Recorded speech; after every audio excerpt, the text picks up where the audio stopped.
Bon, on vient de passer la nuit au Tessin. Là, on vient de passer vers un grand barrage et on est sur une route vraiment étroite. C'est assez impressionnant de penser qu'il y a un alpage qui est perché là-haut parce que c'est pas très accessible. Hein. Voilà où le fromage nous amène, parce que jamais on serait venu ici s'il n'y avait pas le fromage. Il n'y a personne déjà, tout seul. On a croisé une chèvre hein, sur la route, on ne sait pas d'où elle vient. Chèvre. D'ailleurs, c'est un indice pour le fromage du jour, une chèvre. Ouais.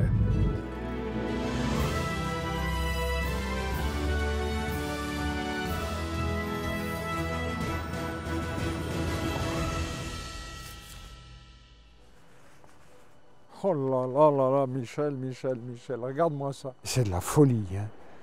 Que le bruit de l'eau, hein, le bruit de la rivière. On est seul au monde, puis dans un paysage pareil.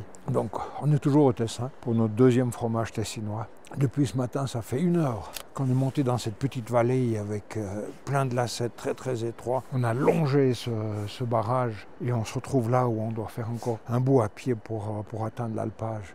Mais c'est vraiment une expérience de fou. Allons-y. Fabrication complètement traditionnelle, si ce n'est que c'est la tradition du Valmaggio, c'est de mettre du lait de chèvre avec. Donc pour avoir leur appellation, ils peuvent mettre un maximum de 30% de lait de chèvre, mais ils peuvent aussi fabriquer pure vache. Et là, on est en fin de saison, raison pour laquelle la cuve est presque vide. Quand je dis presque vide, il y a quand même 400 litres de lait, mais au début de la saison, la cuve est pleine. Et là, aujourd'hui, ils ont trait les vaches, ils ont trait les chèvres, et là, il y a 20% de lait de chèvre dans la fabrication de ce fromage. On s'approche un peu de la raclette parce que c'est le grain de maïs, mais après il va chauffer beaucoup plus, 46 degrés. Plus il y a de lait de chèvre, moins vous chauffez. Oui. Autre particularité de la fabrication, c'est qu'il a fait un premier décaillage, il a coupé le grain à la main pour commencer, et après le deuxième, il se fait automatiquement avec la machine qui tourne, avec ses fils, qui font qu'au résultat, il aura un petit grain de maïs comme grain et c'est ça qu'il va avoir.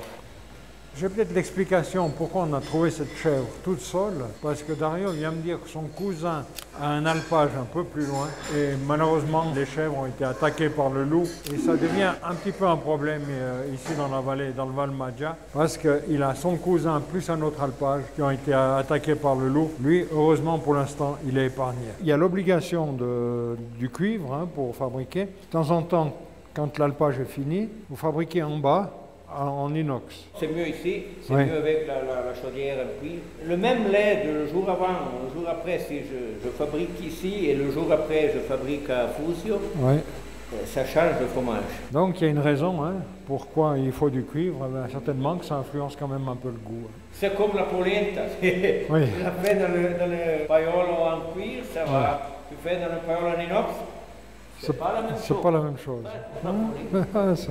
Intéressant. Là, ce qu'il est en train de faire, c'est qu'il va, en prenant le grain, en regardant comment ce qu'il est, l'épaisseur, et comment ce qu'il se comporte, et c'est lui qui va décider à quel moment il va sortir. À nouveau, c'est là que faire du fromage, il y a la recette, mais au final, c'est le coup de main du fromager, et c'est ça qui est important. Alors on vient d'assister à la presque totalité de la fabrication du fromage. Les étapes suivantes, le fromage a été mis sous presse. Il va rester une dizaine de minutes sous presse. Après, il va être retourné.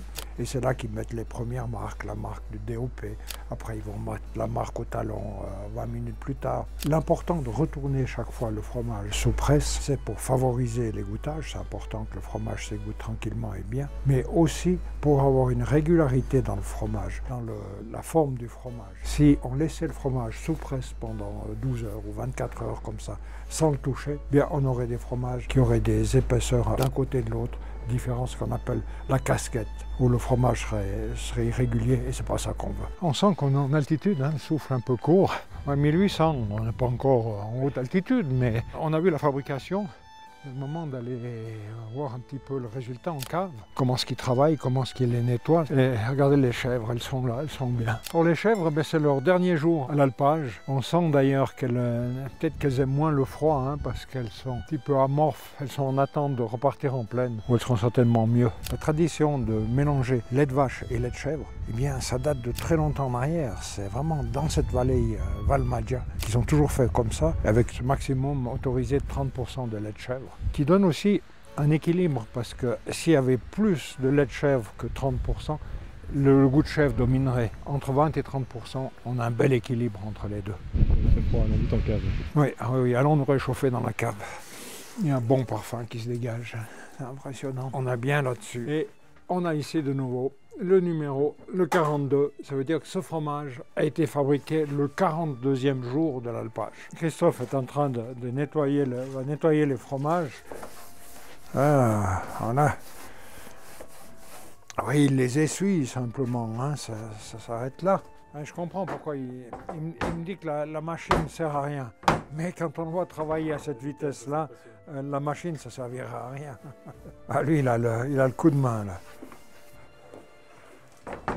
Voilà encore une méthode de nettoyage. La solution qu'ils ont trouvée, c'est de prendre simplement un sac de pommes de terre. Il y a ce côté un peu granuleux qui lui permet de...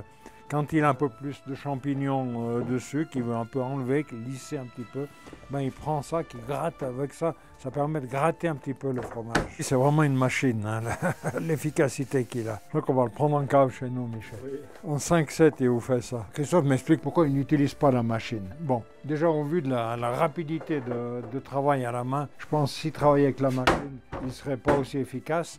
Et puis il me dit, si j'utilise la machine, il y a trop d'eau. Et je ne veux pas qu'il y ait trop d'eau sur le fromage. C'est vraiment volontaire. Donc il a ce système-là, mais redoutable dans son efficacité. Grazie mille, Christophe.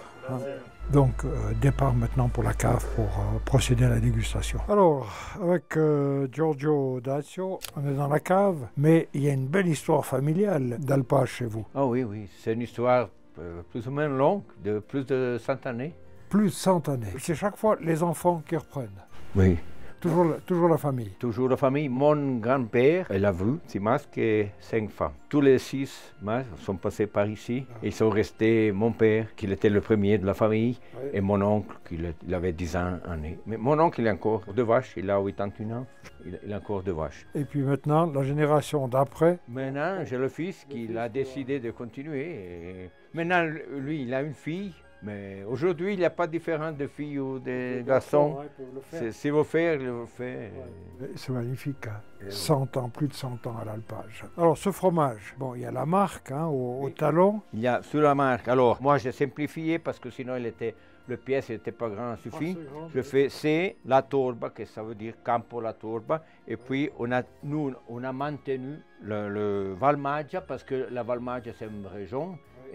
C'est une région touristique très forte, oui. Et alors nous, on se dit... Vous distinguez avec ça avec les autres. Et puis alors, toujours ce numéro, alors 45, c'est le 45e jour de l'alpage. Oui. C'est le 45 jours de fabrication d'alpage. Et puis alors le fromage, alors il faut le goûter. La tradition dit que le meilleur fromage, c'est qu'il est quand on est au sommet. On est au sommet de l'alpage. Le plus haut, oui, on dit toujours. Hein. Cette année, il était bon parce que l'herbe, il était toujours jeune. Parce qu'il a fait mauvais jusqu'à la fin de juillet. L'herbe, il est maintenu. Puis la saison était partie tard. Pour l'alpage, les saisons qui partent tard sont toujours meilleures que pas les saisons qui partent très vite. Parce que l'herbe sèche plus vite. Et après combien de mois il est idéal à manger? Ça dépend du goût des producteurs. Mais l'idéal, nous, on le vend, avec la DOP, on le peut vendre après 60 jours. Mais l'idéal, il faut tenir 4-5 mois. Quand il est jeune, mon grand-père dit, il faut rasper, pas couper la croûte. Ça n'a rien à voir avec ce qu'on a dégusté jusqu'à maintenant. C'est très crémeux. C'est quoi? C'est le lait de chèvre qui amène ce côté... L'art du... Hein? Beaucoup de facteurs qui... Tout ensemble. Quand vous allez le déguster, on sera en décembre, 2 mois de plus. Et là, ce sera magnifique. Vous allez pouvoir vous régaler. Le goût de chèvre, pas très prononcé. Non. Mais plus ça vient vieux. Le goût de chèvre va... Oui, mais pas beaucoup. Voilà, j'arrive à la fin de cette visite d'alpage du Valmaggia. Paysage époustouflant, produit magnifique et accueil grandiose. Un grand merci. Grazie mille. Merci beaucoup. Au revoir, Michele. Merci. Merci.